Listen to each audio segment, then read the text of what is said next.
Be informed. Be guided. Be inspired. As Hector Macalalag Leadership Channel proudly presents review sessions for Principals Swain and EMT.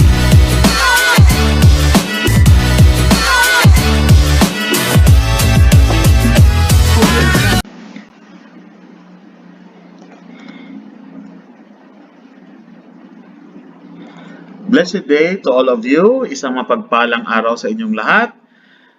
Welcome to another episode of the National Qualifying Examination for School Heads Review, or otherwise known as the Principals Test 2021.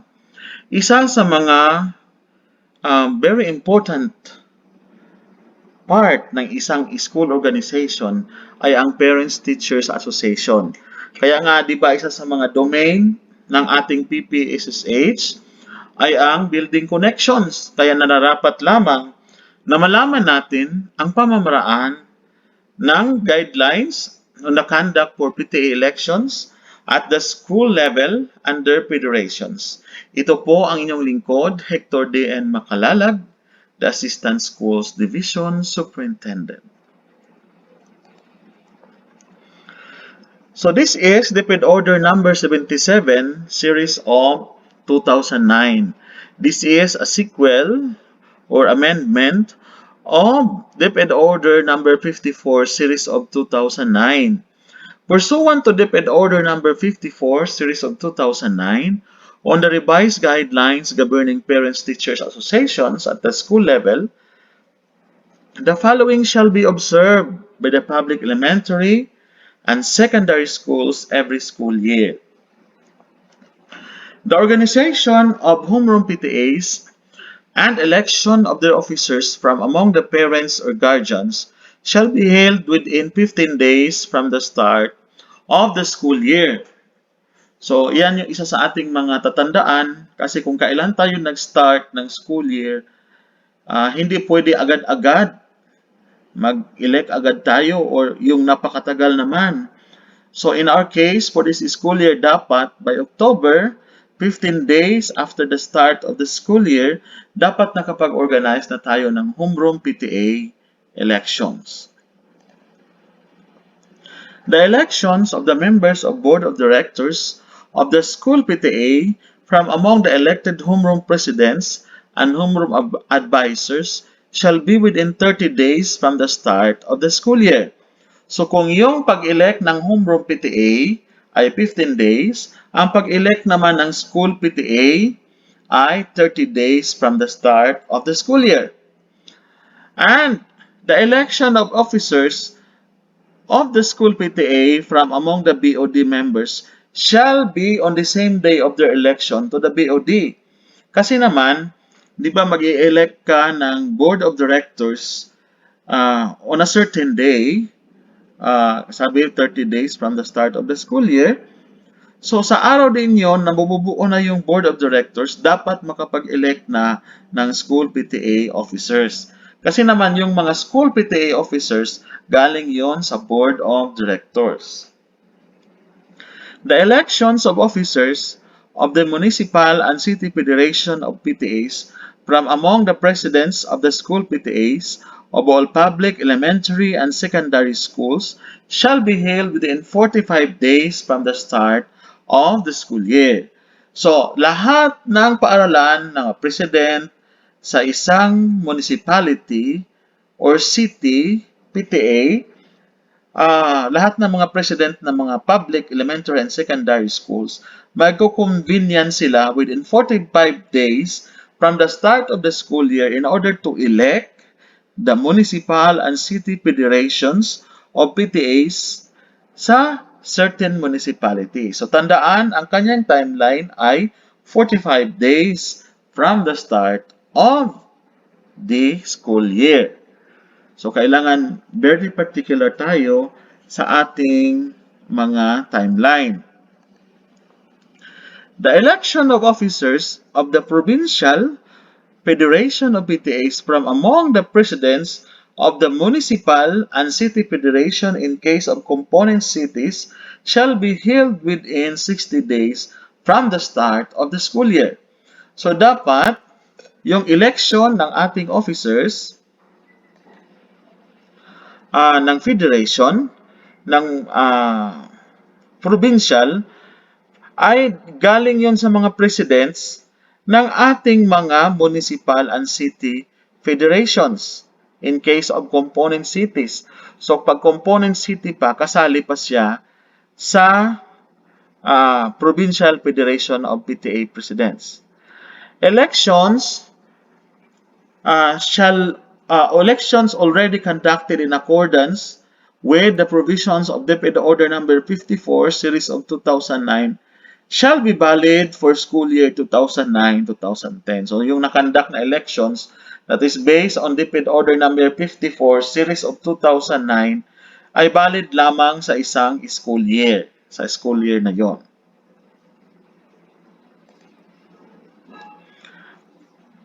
At the very start of every school year, the school head shall immediately create and convene a 6-member election committee, otherwise known as the ELECOM, for the homeroom and school PTAs by designating the following: 2 teachers, one of whom shall be the chairperson, and the latter shall vote only in case of a tie, and 4 parent members. So yan po ang kanyang komposisyon. Dalawang guro at saka 4 na parent members. So, mag-create siya ng tinatawag na ELECOM.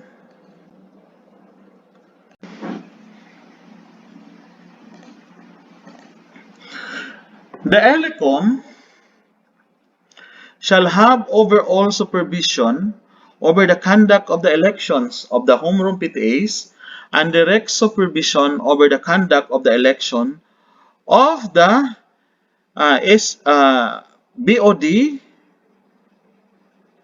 po yan, of the school PTA and its officers. So siya talaga ang magkakaroon ng overall supervision over the conduct of the elections. So kung may mga ma-promulgate man sila, ito sa susunod, the ELECOM may promulgate and issue additional guidelines relative to the conduct of elections that are not inconsistent with this and other existing guidelines or which may hereafter be issued. So pwede silang mag-promulgate ng additional guidelines relative to the conduct of elections.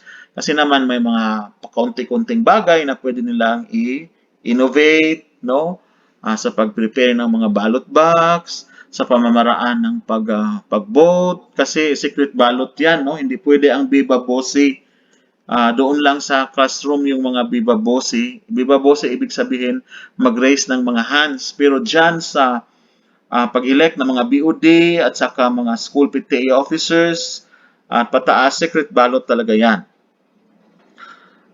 The homeroom advisor shall have direct supervision over the conduct of the election of the homeroom PTA officers, which elections shall be held by Viva Voce. Viva Voce po yan. Nagkamali lang sa pag-encode. The homeroom PTA officers, namely the President, Vice President, the Secretary, the Treasurer, an Auditor, or other positions shall be elected from among the parent members by a majority of those present during the election. So, pag mag-Viva Voce, halimbawa, mag-elect ng president, so kung sino yung marami na votes by raising of hands, automatic siya ang winner on a particular position.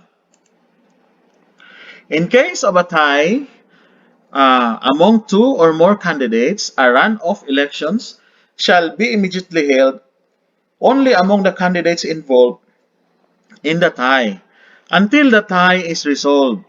If the tie cannot be resolved through a runoff election, the same shall be done by drawing of lots. Ang ibig sabihin ng runoff election, halimbawa, sa position of president, no? May 3 candidates. Yung isa ay nakakuha ng 12 votes, yung dalawa ay nakakuha ng 15 votes. So, pag ibig sabihin ng round of elections, kasi may yung nasa taas ay tie, so yung number one post ay tie, ang round of elections, magkakaroon ulit ng counting of votes, pero doon na tayo sa dalawang nag-tie sa top post. So, hindi nakasali sa run-off election yung hindi nag-first place. So, of course, madagdagan yung mga votes kasi may isa na or may mga previous candidates na hindi nakasali sa run-off elections kasi hindi na sila talaga mananalo. So, yung mga nasa top post na mag-tie, sila yung mag-participate sa runoff elections. So, ang runoff elections ay gagawin kung ang nasa top post ay magkakaroon ng tie. Kung nasa lower post, magkakaroon ng tie, at isa lang yung nasa top post, hindi na kailangan mag-conduct ng runoff elections. I hope that it is clear. Halimbawa, pag nag-runoff elections na, hindi pa rin na-resolve ang tie, kasi tie pa rin sila palagi, then the same shall be done by drawing of lots. So, mag-drawing of lots, pwede maglagay ng dalawang papel, yung isa ay lalagyan ng winner or kaano yung mapagkasunduan. Yung isa ay blank, no? So, kung ano yung mapagkasunduan nila, yun ang gagawin, drawing of lots. Pag may hindi talaga ma-resolve sa round of elections kung ilang beses na ginawa. So, in the school PTA, the elected presidents of the homeroom PTAs and the respective homeroom advisors shall elect from among themselves the members of the BOD of the school PTA by secret ballot. So, yung homeroom PTA and the respective homeroom advisors, mag-i-elect sila ng BOD sa school PTA by secret ballot. So, hindi siya beba voce. Then, the date and time of the elections of the BOD of the school shall be set by the school head, taking into account the availability of all concerned, provided that the periods herein are observed. On the day of elections, all elected homeroom PTA presidents and homeroom advisors shall gather in one place where elections shall be held. So mag-gather sila sa isang place para i-conduct yung elections. So lahat ng mga homeroom presidents at lahat ng mga homeroom advisors mag-gather. So yung mga teachers na hindi homeroom advisors, hindi sila kasali. At yung mga positions na hindi president, hindi rin kasali. Lahat lang ng mga homeroom PTA presidents. Sila lang i-gather para sa school at mga homeroom advisors. So from among that, no proxy or absentee voting shall be allowed. So hindi pwede na absent yung isa, magpo-proxy or magvo-vote siya sa bahay niya. So, hindi pwede. So, talagang dapat nandun siya. So, dapat talagang present yung kanilang pag-vote. So ngayon, medyo mahirap kasi dapat observing talaga yung mga health protocols na dapat i-observe, no? A teacher or a voter can vote as many as 10 different parent member candidates and as many as 5 different teacher member candidates to the BOD. Mag-vote siya ng 10 at saka 5. However, only parents shall vote for their 10 parent representatives to the BOD and only homeroom advisors shall vote for their 5 teacher representatives to the BOD. So, ang teachers ay doon lang siya mag-vote sa kanilang 5 teacher representatives among the homeroom advisors. And among the presidents, mag-vote sila ng 10 representatives to the BOD. So, kailangan clear po yan ang mga restrictions na yan. Kasi, pag hindi yan clear, maaaring magkalo-halo yan sa pag-vote. So, take note that only parents shall vote for their 10 parent representatives. So, big sabihin, parents lang talaga ang mag-vote sa parents. And teachers will also vote for teachers para sa kanilang mga BOD. In the single ballot, a vote for a particular candidate shall be counted only once, and any succeeding vote for the same candidate in the same ballot shall be considered void and shall not be counted for any candidate. So, ibig sabihin, pag nakapag-vote ka na kay Juan de la Cruz, tapos may Juan de la Cruz ka pang kasunod, hindi na yon makakount. At hindi rin siya pwedeng i-count sa other candidate. In case of a tie involving two or more candidates for the last position in the BOD, a runoff election shall be immediately held among the candidates involved in the tie for the remaining unfilled slot for the BOD. If the tie cannot be resolved through a runoff election, the same shall be done by the drawing of lots. So, ito naman, kung kanina sa top, mag-runoff elections, ito, yung sa BOD halimbawa, yung pang 10th place, marami sila, 5 silang nag-tie sa last part. No? Halimbawa sa teacher o sa parent na elections sa BOD, yung pang 10 ay 5 sila. So, alisin na yung 9, 1 to 9, hindi na sila kasali sa runoff elections. So, yung mag-elections, yung nag-tie sa last position o sa last post, sila ang magkakaroon ng runoff elections. So, magkakaroon ng elections. So, pag hindi siya ma-resolve sa runoff election, kasi maaaring may mag-tie pa rin, magkakaroon na naman ng drawing of lots.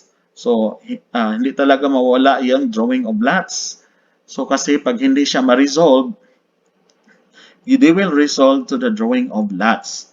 Kaya kailangan tandaan yun, no? Yung sa pag-conduct ng runoff election sa top post, ito naman ay nasa last post of a certain position. Runoff election po ang tawag doon. Hindi nakasali yung ibang hindi nag-tie. Sila na lang nag-tie ang mag-count ng votes. So, posible talaga na ma-change yung vote nila. Kasi naman, hindi nakasali yung ibang candidate. Sila na lang na nag-tie. So, maaari yung iba mag-choose sila from among those who are tied for that certain post. The elected members of the BOD shall, on the same day of their election, elect from among themselves the association's executive officers from among the BOD, the president, the vice president, the secretary, the treasurer, the auditor, or other equivalent functions. So, ito yung mga i-elect nilang position, no? So, halimbawa sa isang school, mayroon ng 10 parent representatives at mayroon ng 5 teacher representatives. So, mag-elect sila ng officers, na president, vice president, secretary, treasurer, auditor. So, halimbawa, sasabihin naman ng may magtatanong na, sir, yung namin, yung school namin ay kakaunti lang yung sections. Hindi na siya aabot sa 10 sections. So, nasa discretion na ninyo yan. So, pwede yung mga present sections lang ang bibigyan ninyo ng officers. So, kung may 8 sections lang kayo, so ibig sabihin 8 parent BOD at maaaring ding 4 lang na teacher representative. And then, a teacher member cannot hold any position in the school except as member of the BOD or a secretary. So, yung teacher na BOD sa school, yung sa 5 teachers, hindi siya pwedeng mag-hold of any positions. Secretary lang talaga, or pwede siya mag-BOD or secretary lang talaga ang pwedeng post na para sa kanya. The term of office of the BOD or the Board of Directors and the officers shall be 1 year from the date of elections or until a new set of BOD had been elected and qualified. And then for federations, all duly elected PTA presidents of public elementary and secondary schools in the municipality or city shall comprise the municipal or city federation of parents, teachers, association. So, ito naman ay federation sa municipality or city. So, lahat ng president. And all duly elected presidents of the Municipal Federation of PTAs and City Federation of PTAs in case of a component city shall compose the Provincial Federation of Parents, Teachers, and Associations.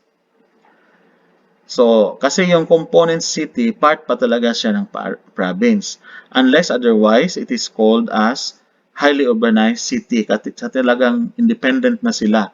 So, pag component city pa, hindi pa siya tawag na highly urbanized city, so part pa talaga siya ng Provincial Federation of Parents, Teachers Association. So, the elections of the federations shall be facilitated by the Public Schools District Supervisor, designated by the Schools Division Superintendent in case of municipalities, and the Schools Division Superintendent in case of cities and provinces, who shall provide the venue and observe the periods herein. So, pag mga municipalities, halimbawa sa provincial division, so sa kada municipality, ito ay ipapacilitate ng Public Schools District Supervisor. And then, of course, dapat may designation siya from the Schools Division Superintendent. And in case of provincial or city, kasi separate din yung city division, ang Schools Division Superintendent or any authorized representative, kasi maaaring pwede rin i-delegate ng Schools Division Superintendent ang pag-conduct ng elections to any authorized representatives. Maaari siyang mag-appoint from among the officials of the division na not really siya talaga, no? So, he or she can appoint or designate somebody to perform such function. The district supervisor and schools division superintendent or any official of the department shall only provide logistical support and coordination. They shall not participate in or interfere with the conduct of the elections. So dapat hindi talagang mag-observe lang, no? Or mag-provide lang ng logistic, mga pamamaraan, ang mag-coordinate. Hindi ka pwedeng mag-participate or interfere with the conduct of election. Baka sabihin mo, ito, iboto ninyo. So, dapat hindi, foul po yon. So, siya talaga mag-facilitate lang on how the elections will be conducted, the logistics, no? And then, at the start of the meeting, for the purpose of electing the Federation's Board of Directors, the PTA Presidents shall organize their ELECOM for the purpose of conducting the elections. The election shall be in secret ballot and no proxy or absentee voting shall be allowed. So mag-organize muna ng ELECOM din. And then after which they shall vote in secret balloting. In its discretion, the municipal city and provincial PTA federations may elect between 5 to 15 members of the board of directors, which shall be odd in number depending on the circumstances obtaining in the municipality, city, or province. Immediately after the election of the federation's board of directors, the BOD shall elect from among themselves its officers. So, ibig sabihin, pwede silang mag-elect from 5 to 15. Minimum of 5 kasi may mga province na kakaunti din lang yung mga municipalities. And then the maximum of 15 kasi may mga provinces din na napakaraming mga municipalities. Or in case of municipality, may mga maraming schools. Kasi kung municipality, lahat ng PTA presidents yan within the municipality. Kung sa provincial naman, lahat ng municipal presidents. So, kailangan odd siya. Hindi siya pwede even para maiwasan yung tie. No? Depending on the circumstances. So, pwede silang mag-agree. And then, pag naka-elect na ng board of directors ng kahit anong category, municipal, city, or provincial, they shall elect themselves their officers within the day. So, dapat within the day ay mag-elect na kaagad ng officers so that the winners or the officers can be declared on that day. Insofar as practicable, The manner and process of the conduct of elections of the homeroom and school PTAs shall be applicable during the elections of the federation. So, the manner and process can be explained during the elections. So, maaring may mga mga innovative way of doing it. So, pwede siguro sa computer, wala namang na-mention na hindi pwede, basta secret ballot lang. So, pwede yan kasi may mga innovations naman tayo na hindi naman pinagbabawal sa DepED order na ito. So, pwede ring secret yung piece of paper, manual counting. So, pwede rin with the use of technology. Marami namang pamamaraan ngayon. So, sila na ang bahala mag-agree on what manner they are going to do it or facilitate to conduct it. After the elections of the BOD of the Municipal, City, and Provincial Federations of PTA, the respective BOD shall inform the designated Public Schools District Supervisor or Schools Division Superintendent through a letter or resolution of the list of duly elected Board of Directors and officers, which shall be certified by the ELECOM. The Public Schools District Supervisor or Schools Division Superintendent shall transmit or officially transmit a copy of the letter or resolution to the municipal or city mayor or the provincial governor as the case may be. So after ng results na yan, lahat ng mga BOD ay magkakaroon ng letter or resolution to the Schools Division Superintendent. At dapat ang letter na yan ay i-certify ng election committee. And the role of the Public Schools District Supervisor or the Schools Division Superintendent shall officially transmit. So, dapat bigyan niya informing the city mayor or the governor or the municipal mayor as the case may be kung anong kategory siya. Kung municipal siya, edi ang municipal mayor. Kung city sa division siya or city mayor. Or kung province siya na election, ang provincial governor. So, dapat formal talaga ang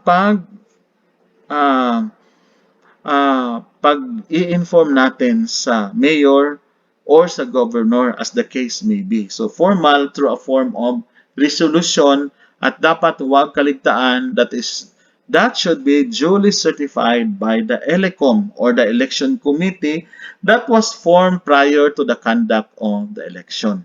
So, dapat talaga magkakaroon ng formal transmission of results. Huwag na huwag itong kalimutan lahat. Pursuant to the Local Code or the Local Government Code of 1991, the duly elected President of the Municipal, City, and Provincial Federation of Parents and Teachers Associations shall represent the Federation in their local school board. O ito, isa sa mga crucial function ng Association President sa Municipal, City, and Provincial Federation of Parents Teachers Association. Kasi lahat ng mga municipal, city, or provincial, mayroon silang local school boards. In case of municipal level or city level, yung ating mga or iba yung municipal. Yung municipal level, pwedeng i-designate ng Schools Division Superintendent ang Public Schools District Supervisor na mag-represent sa kanya. At sila ang mag-compose ng local school board. At yung mga Federation PTA Presidents, they will sit as one of the member. Kaya crucial ang role ng PTA Federation Presidents kasi nandun sila sa committee na yon. So, yung local school board, isa yan sa governing body na mag-determine kung saan gagastusin yung local school board funds. Kasi may mga local school board funds tayo na mandated ba ng batas na kailangan gastusin sa field of education. Maaari itong makatulong sa mga needs ng ating municipal, city, and provincial federation. Kaya, crucial, very, very crucial, ang role ng isang Federation President. So, kailangan nakakaalam din siya sa mga pamamaraan dahil isa siya sa uupo.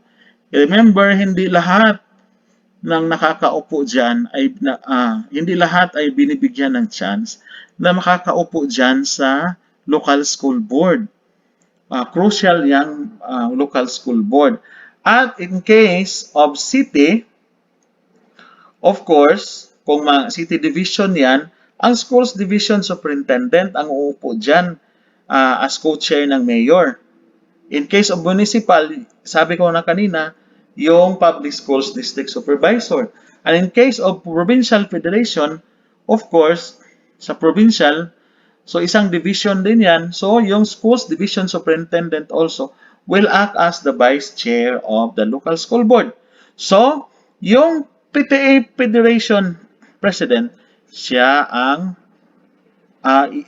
isa sa uupo sa local school board. Kaya nga sabi ko kanina, very crucial ang kanyang function. So dapat alam na alam niya ang kanyang role as Federation PTA President.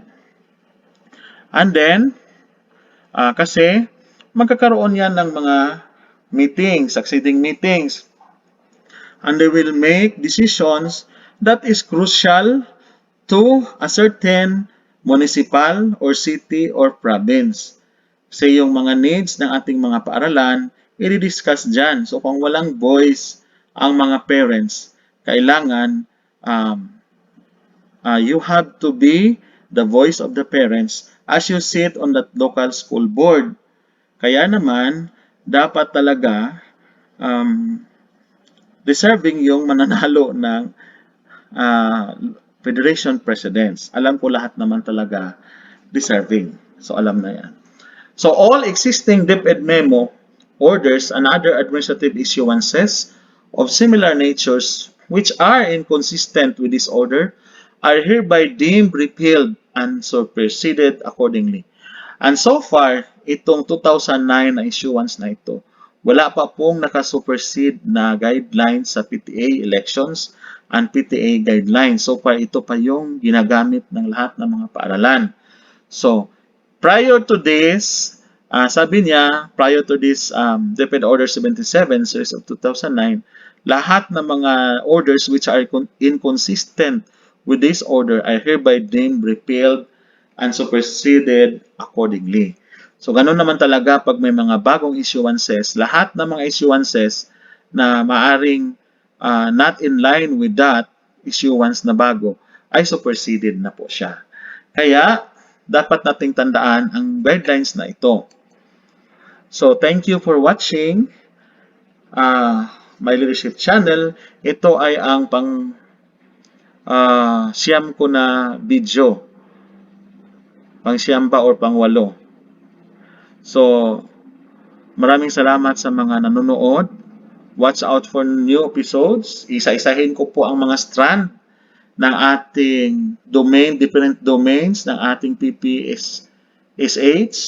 And I hope that you learned a lot from this episode. Thank you very much and God bless you all.